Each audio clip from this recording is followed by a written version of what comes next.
உணவுன்னு வரும் பொழுது வயிற்றை முழுமையாக நிரப்பாமல் 60% உணவாலும் 20% நீராலும் மீதி 20% எளிமையாக லேசான அமைப்பு, லேசான உணர்வோடையும் இருக்கணும்.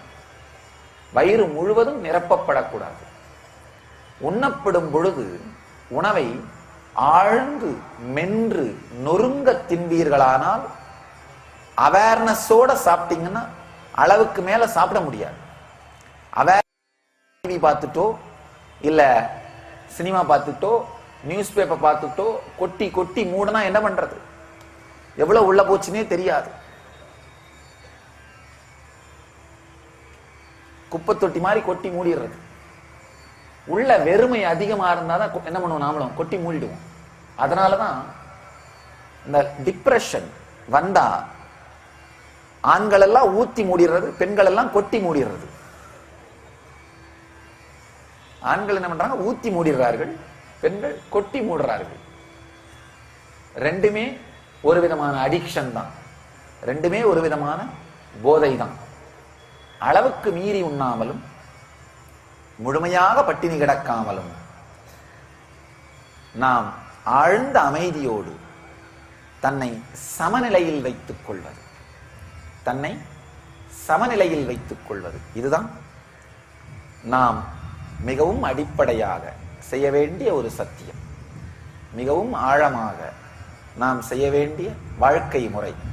உணவிலும் உறக்கத்திலும் தெளிவை கொண்டு வருவோமானால் நம்முடைய வாழ்க்கையில் ஜீவன் முக்தியின் பல பரிமாணங்களை வெளிப்படுத்துவோம். ஒண்ணுமே வேண்டாம், இந்த ரெண்டு விதிகளை மட்டும், இந்த ரெண்டு சத்தியங்களை மட்டும் உங்க வாழ்க்கையில எடுத்துட்டு வாங்க. அடுத்த 6 மாதத்திற்குள்ளாகவே உங்கள் உடலும் மனமும் மிக உயர்ந்த நிலையை நோக்கி செல்ல ஆரம்பித்துவிடும். உணவிலும் உறக்கத்திலும் தெளிவு எடுத்துட்டு வந்தா குறைந்தபட்சம் 15 நாட்களுக்கு ஒரு முறையாவது ஒரு நாள் முழுவதும் உபவாசம் இருத்தல். அது வயத்துக்கு ரெஸ்ட் கொடுக்கிறது.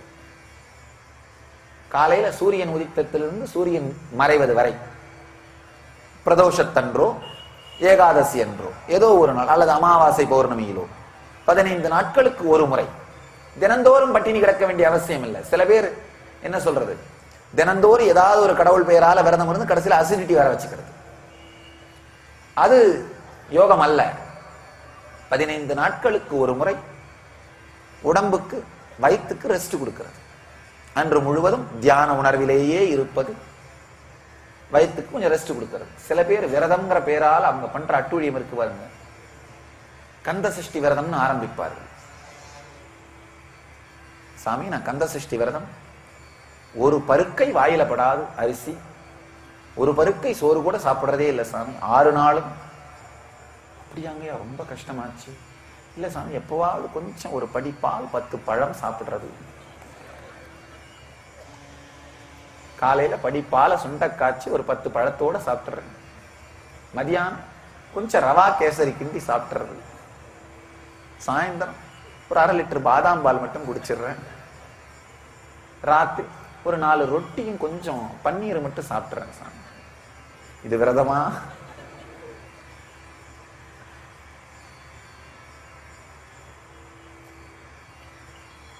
ஒரு நபர் டாக்டர் கிட்ட உடம்பு எடை குறையணுன்றதாக டயட் கேட்டார். டாக்டர் சொன்னாரா, காலையில 2 இட்லி, மதியானம் 2 ரொட்டி, ராத்திரி 1 கப்பு தயிர் சாதம், இதெல்லாம் சாப்பிட்டுருப்பார். இந்த நபர் கேட்டாரா, இதெல்லாம் சாப்பிட்றதுக்கு முன்னாடி சாப்பிட்டுமா சாப்பிட்றதுக்கு அப்புறம் சாப்பிட்டுமா சாமி?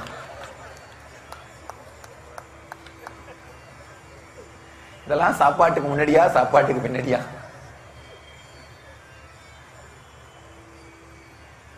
சமச்சீராக உணவையும் உறக்கத்தையும் அமைத்துக் கொள்ளும் பொழுது நாம் யோகத்தை நோக்கி, ஜீவன் முக்தத்தன்மையை நோக்கி முன்னேறுகின்றோம். ஆரோக்கிய வாழ்வு ஜீவன் முக்திக்கான அடிப்படை குணம். பல நேரத்தில் நான் பார்த்திருக்கேன், மக்கள் இந்த தியானத்தினாலோ சத்குருவின் சாநித்தியத்தினாலோ அந்த ஜீவன் முக்த அனுபூதிக்குள்ள நுழைவார்கள். ஆனா உடம்புல ஆரோக்கியம் இல்லைன்னா அந்த நோய் இந்த ஜீவன் முக்த அனுபவத்தை பிடிச்சு கீழே இழுத்துரும். அந்த அனுபவத்திலிருந்து அந்த நபரை கீழே பிடிச்சு இழுத்துரும். அதனால நரம்புகளையும் உடலையும் ஆரோக்கியமாக வைத்துக் கொண்டு ஜீவன் முக்திக்காக தயார் செய்து வைப்பது ஒரு முக்கியமான வாழ்க்கையில் செய்ய வேண்டிய செயல். அது நாம் எல்லோரும் செய்தாக வேண்டிய செயல். உணவையும் உறக்கத்தையும் தெளிவாக்குங்கள். நீங்க ஜீவன் முக்த தேடுதல் இருக்கிற தினந்தோறும் தியானம் செய்கிற சாதகர்களாக இருந்தால் 6 மணி நேரத்திற்கு மேல் உறங்காதீர்கள். 6 மணி நேரத்துக்கு குறைவாகவும் உறங்காதீர்கள். 6 மணி நேரம் அப்படிங்கிற ஒரு கட்டுப்பாட்டை வைத்துக் கொள்ளுங்கள். அதே மாதிரி சாதகர்களாக இருந்தால் மிக தெளிவாக ஒரு உடல் லேசா இருக்கிறத உணர்ற மாதிரியே உங்கள் உணவு அமைப்பை வைத்துக் கொள்ளுங்கள். காலை, மதியம், இரவு 3 வேளையுமே உடம்பு லேசா ஃபீல் பண்ணணும். அந்த மாதிரி உங்களுடைய உணவை வைத்துக் கொள்ளுங்கள். உணவு, உறக்கம் இந்த 2ஐயும் மாற்றினீர்களானால் 6 மாதத்திற்குள் உங்களுடைய உடலும் மனதும் மேம்பட்ட நிலைக்கு வந்துவிடும். அதைத்தான் இந்த சூத்திரங்கள் மூலமாக எம்பெருமான் நமக்கு அளிக்கின்றார். இதையும் தாண்டி ஆழமான சில சத்தியங்கள், ஆரோக்கிய வாழ்வை பற்றி இந்த சூத்திரங்களில் சொன்ன பகவான் ஆனந்த வாழ்வுக்குரிய ரகசியங்களை அடுத்த சூத்திரங்களிலே அளிக்கின்றார். அடுத்த சூத்திரங்கள் सर्वभूतस्थमात्मानं सर्वभूतानि चात्मनि ईक्षते योगयुक्तात्मा सर्वत्र समदर्शनः यो मां पश्यति सर्वत्र सर्वं च मयि पश्यति तस्याहं न प्रणश्यामि स च मे न प्रणश्यति.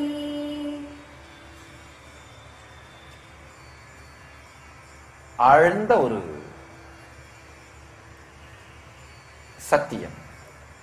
சர்வபூதஸ்தமாத்மானம் சர்வபூதானி சாத்மனி ஈக்ஷதே யோகயுக்தாத்மா சர்வத்ர சமதர்ஷனः யோ மாம் பஷ்யதி சர்வத்ர சர்வஞ்ச மயி பஷ்யதி தஸ்யாஹம் ந பிரணஷ்யாமி ச ச மே ந பிரணஷ்யதி.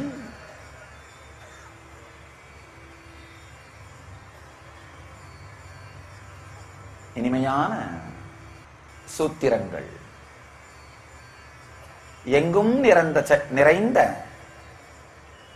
இறை சக்தியில் இரண்டர கலந்த நிலை, எல்லாவற்றிலும் சமநோக்கு உடையவனாக எல்லா சராசரங்களிலும் இருப்பதாக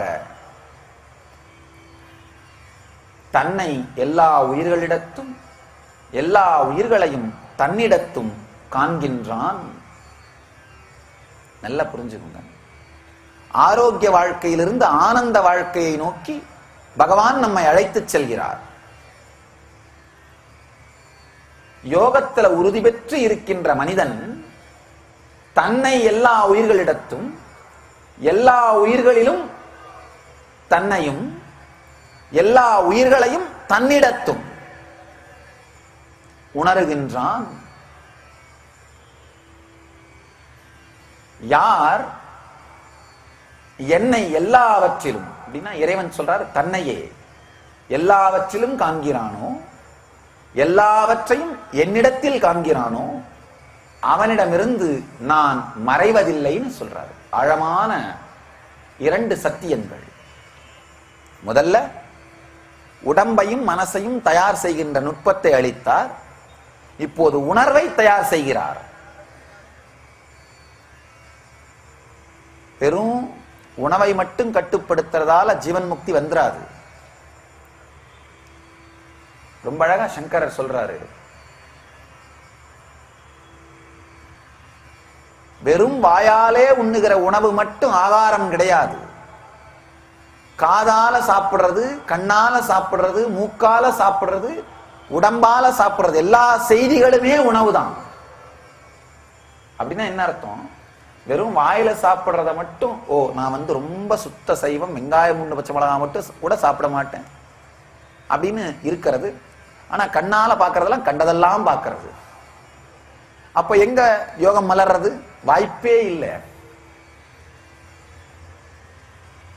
வாயால சாப்பிடுறத மட்டும் ஒழுங்கா வச்சுட்டு மத்த செயலால செய்யறது, மத்த புலன்களால சாப்பிடுறது எல்லாத்தையும் கண்டதெல்லாம் பண்ணா ஒன்னும் யோகம் மலர்ந்து விடாது. அதனால எல்லாவற்றினாலும் உண்பதும் தூய்மையாக வேண்டும். ஆகார சுத்தையோ ஸ்மிருதி சுத்தி.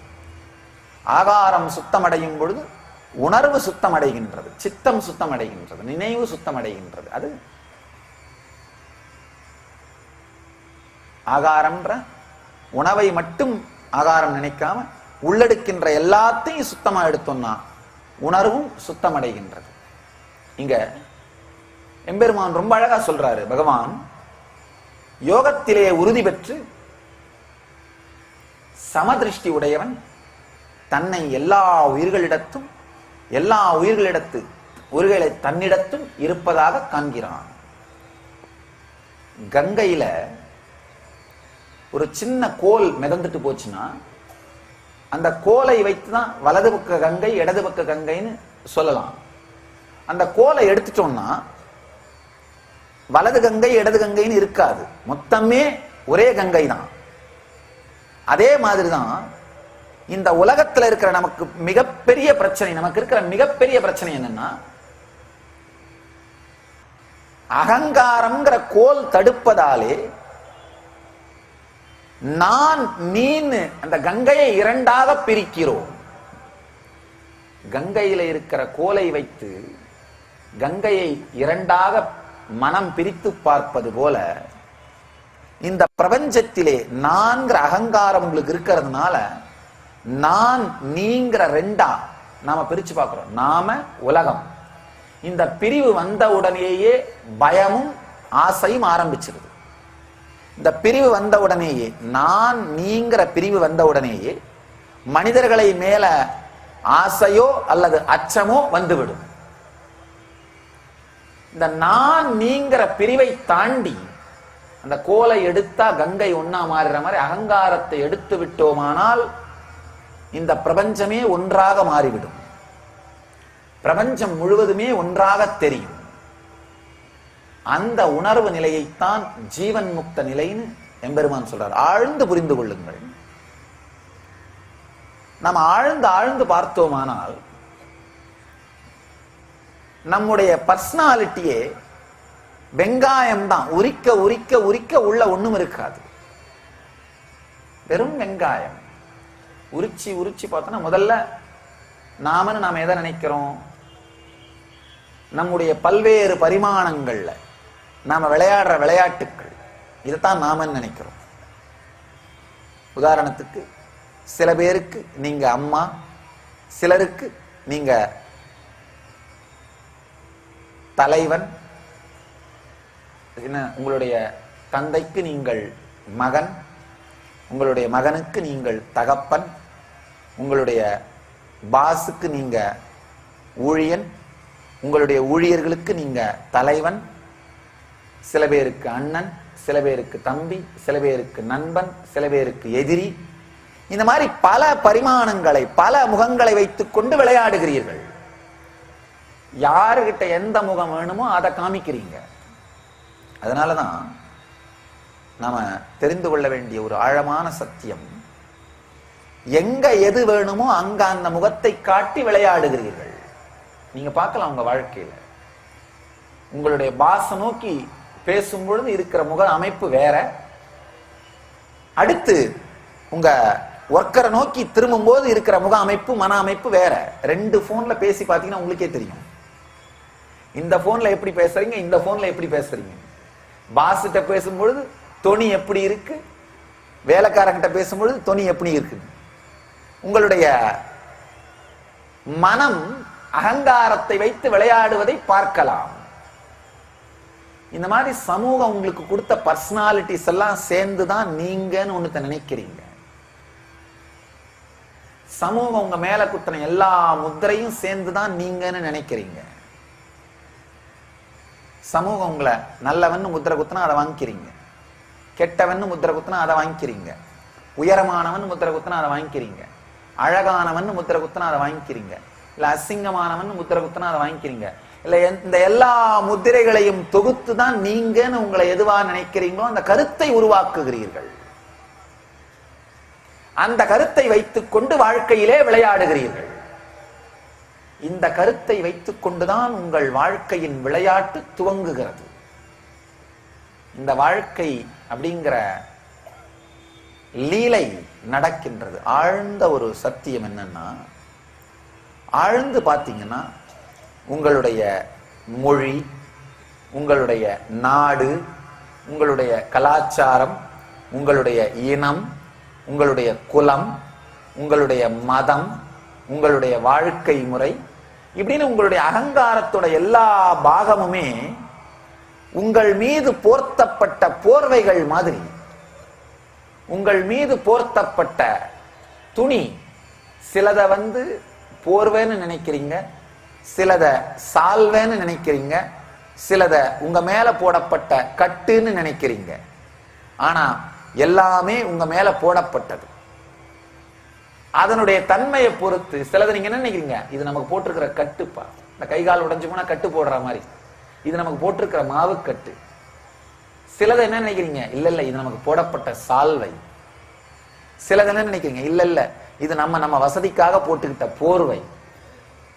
ஆனா நீங்க எப்படி நினைச்சாலும் உங்க மேல போடப்பட்டிருக்கிற மதம், இனம், சமூகம், மொழி, நாடு, பண்பாடு, இது எல்லாமே உங்கள் மேல் போடப்பட்ட பல்வேறு துணிகள்.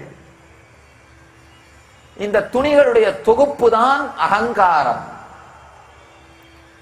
ஆழ்ந்து இந்த சத்தியங்களை உள்நோக்கி பார்த்தீங்கன்னா வாழ்க்கையில் இருக்கிற எல்லா பிரச்சனையுமே பல்வேறு அகங்காரங்களுக்கு இடையிலே நடக்கின்ற மோதல் தான். சூரியனை பார்த்த உடனே விலகி கரைஞ்சு போற பனித்துளி மாதிரி உங்க அவேர்னஸ் திரும்பின உடனே, உங்களுடைய அவேர்னஸ்ங்கிற சூரியன் வந்த உடனே கரைஞ்சு போயிடுற பனித்துளி தான் இந்த அகங்காரம். ஆனா கொடுமை, கரைந்து போகின்ற பனித்துளியை வாழ்க்கையே அழிக்கின்ற, விஷமாக மாற்றுகின்ற சக்தி அகங்காரத்திற்கு வந்து விடுகின்றது. அதனாலதான் நான் சொல்றது உண்டு, அகங்காரத்தை நீங்கள் கரைத்து விடுங்கள், அழித்து விடுங்கள், இல்லை என்றால் அது உங்களை அழித்து விடும். நீங்க விழிச்சுக்கிட்ட அந்த அகங்காரத்தை அழிச்சிட்டீங்கன்னா வாழ்க்கை ஆனந்தமயமா இருக்கும்.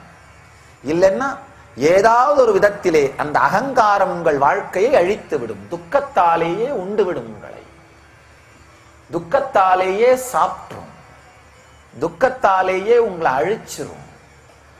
நாம் ஆழமா புரிஞ்சுக்க வேண்டிய ஒரு செயல் என்னன்னா, ஆழமா நாம செய்ய வேண்டிய ஒரு விஷயம் என்னன்னா, அவேர்னஸோட பார்த்து பார்த்து பார்த்து உங்களுக்கு எப்பெல்லாம் துக்கம் வருதோ அப்பெல்லாம் இந்த துக்கத்துக்கு காரணமான என்னுடைய அகங்காரத்தின் பாகம் எது உற்று பார்த்தல். நீங்க அந்த அகங்காரத்தை அழிக்க முடியலனா கூட அந்த துக்கத்துக்கான காரணமான பாகம் எதுன்னு கண்டுபிடித்தாலே போதுமானது. உங்களுடைய பாதி துக்கம் அழிந்து விடும். ஏன்னா காரணத்தை கண்டுபிடிச்சிட்டாலே உங்களுக்குள்ள ஆட்டோமேட்டிக்கா கிளாரிஃபை பண்ணிக்கிற, பியூரிஃபை பண்ணிக்கிற, தெளிவா மாத்திக்கிற ஒரு மெக்கானிசம் இருக்கு.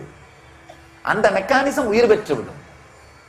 அந்த மெக்கானிசம் என்ன பண்ண ஆரம்பிக்கும், ஓ இப்படித்தான், இதுதான், இதை சரி பண்ணிடலாம், இதை கரெக்ட் பண்ணிக்கலாம், இதை என்ன பண்ணணுமோ பண்ணிக்கலாம் அப்படின்னு எங்க துவங்கி விடுவது, அப்படின்னு செயல்பட துவங்கி விடுவது.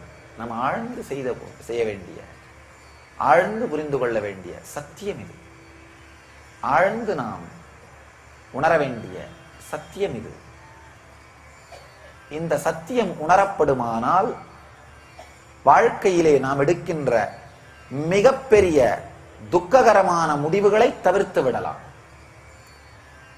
துக்கத்தை ஒரு முறை உங்களுக்கு கொண்டு வந்த அகங்காரம் சார்ந்த செயல்களை மீண்டும் மீண்டும் செய்யாதீர்கள்.